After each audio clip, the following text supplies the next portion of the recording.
Our next submission is from Alistair Reese. Now, Alistair's with us in the room. Alistair, good morning. Thank you for being with us today. Thank you for being present so early this morning.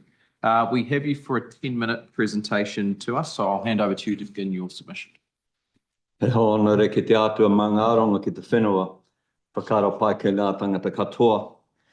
My name is Alistair Reese. I'm a farmer, public theologian and historian from the Bay of Plenty. He toro he o Tapawika. I acknowledge it's my privilege to be speaking to you today. Nō reira, ko tēnei te mihi, kia koutou. I hope you enjoyed my book that I gave to you at Christmas time and enjoyed the contents within. Inspired by a proverb by Kingi Tāwhiao, and who borrowed from the proverb of King Solomon, he said, ki te kore te whakakitenga, ka naro te iwi. I paraphrase, and it says, without visionary leadership, the nation suffers. This is our situation at the moment. With regard to the founding document, Te Tiriti o Waitangi, there exists a leadership vacuum. Under this treaty, the government has a fiduciary duty of care, first, in particular to the iwi Māori, and of course, to all citizens. It's called kawanatanga. What type of care is this? On the night of the 5th of February, the missionary Henry Williams met with Rā Rangatira Mā at Te Tau Rangatira. And he actually said to them that this treaty is Queen Victoria's act of love to you. As I said at Waitangi last year, the kind of love that Williams was talking about was a biblical agape love. It's to pursue the highest good of the other. The Crown's fiduciary duty of care to Māori is for their highest good, and the bill fails to do this. The proposed legislation is either a complete misreading of the room or a Machiavellian political ploy. Only those responsible can answer this. Either way, it's a concern. Under the guise of consulting the nation, a sword of Damocles in the form of a referendum hangs over this bill. The commitment to a referendum opens the way for a treaty interpretation by the tyranny of the majority, many of whom, because of our national historical amnesia, have only recently become familiar with its contents. We need a wise, careful reading from the nation's leaders. My former history supervisor, Peter Gibbons, wrote, "Colonization is not just an early morning fog that dissipates mid-morning as the bright sun of national identity comes out." It's apropos to my submission. I shall refrain from a micro-analysis of the bill, as many have done that before me. Instead, I shall highlight a couple of points. For one, it collapses the differences between Article 2 and Article 3. This has the effect of eliding the identity and the rights of tangata whenua with tangata tiriti and creating a convenient oneness and a misleading national identity. This strategy has led to some Pākehā to claim tangata whenua status before this very committee. This identity formulation seeks to homogenize all citizens under an amorphous rubric: we are all New Zealanders, or we are all Indigenous now. It's a sleight of hand which simply continues the assimilating practice of the past.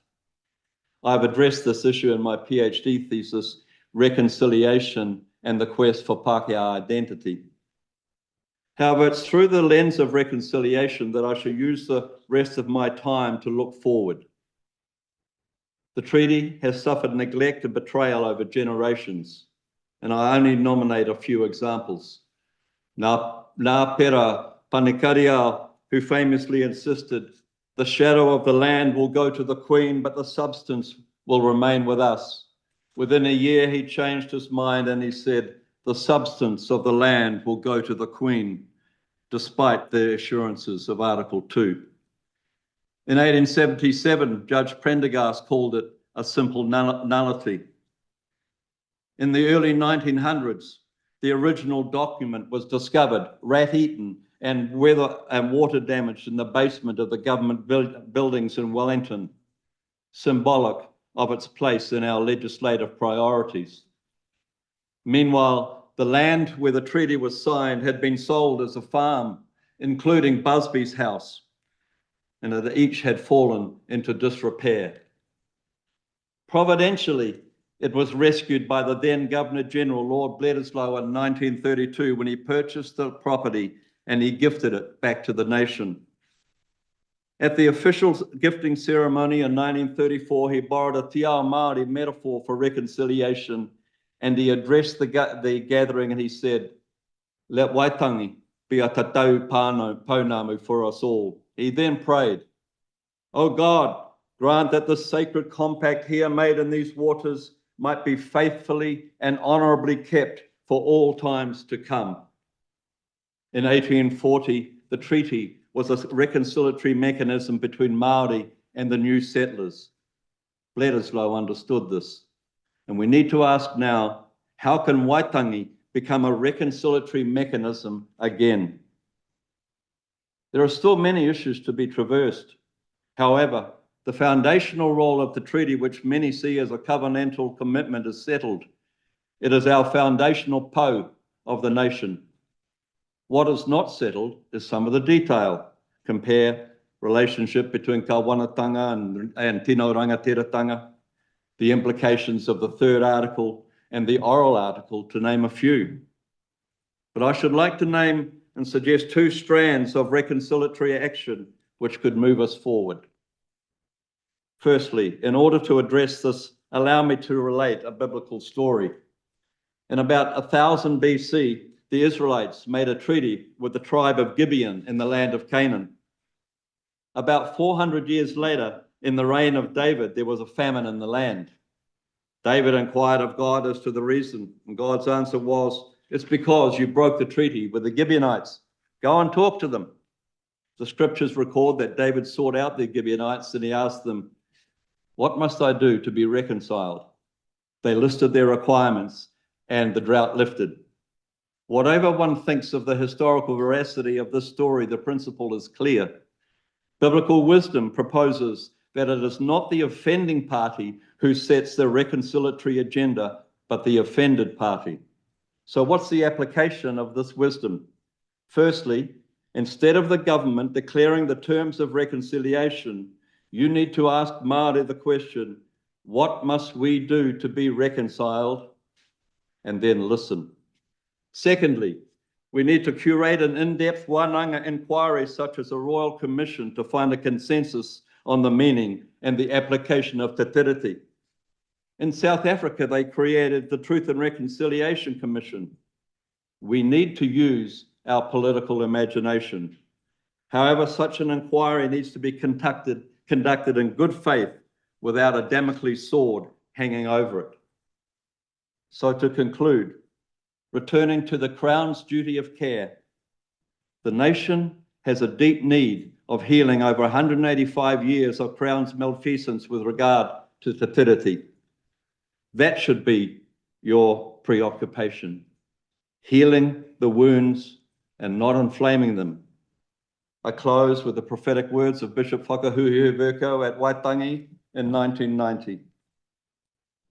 Let us sit and listen to one another. May God give us the courage to be honest with one another, to be sincere with one another, and above all, to love one another in the love of God. Toi tū te kupu, toi tū te kawanata, toi tū te tiriti. Nō reira, tēnā koutou, tēnā koutou, tēnā koutou katoa. Sure, Dr. Reese, thank you for your presentation this morning. As you can tell by the time of the 10 minutes goes quite quickly, but just on behalf of the committee, can I acknowledge you for being with us and for providing your presentation? It's appreciated.